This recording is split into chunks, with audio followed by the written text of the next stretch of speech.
I started feeling anxious, and I'd never felt that before in my life. And then that turned into very severe depression. That was the beginning of things happening.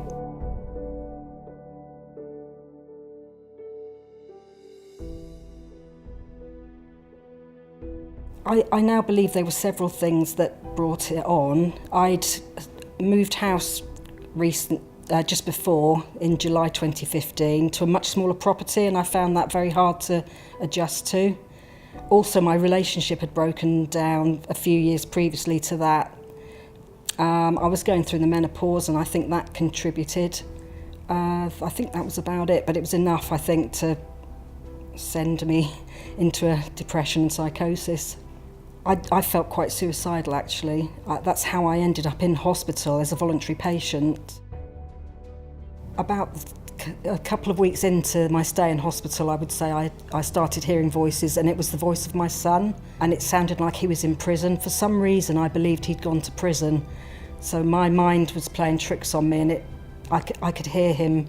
That went on for about 6 weeks. I think it was eventually some medication that I took that stopped the voices. That was an incredibly frightening experience. I found it very hard at the beginning to talk to my family and friends about my illness. I was ashamed and embarrassed about it. I was made aware of the early intervention and psychosis team fairly quickly after my first episode, which was good. It was good to know that there was somebody out there to support me.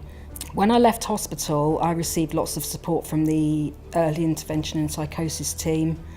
They were always available.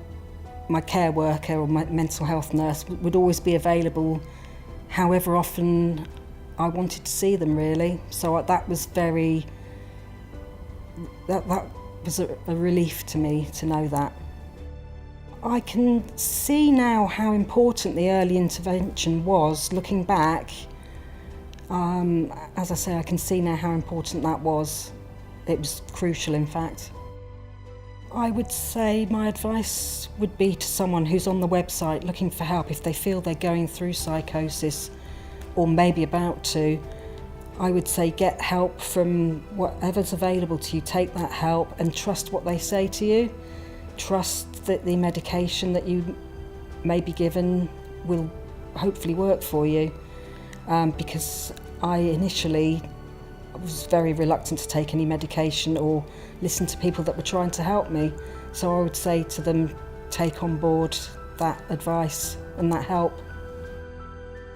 My name is Kathy. 2 years ago I had a psychotic episode. Thanks to the early intervention in psychosis service, I now have an epic mind.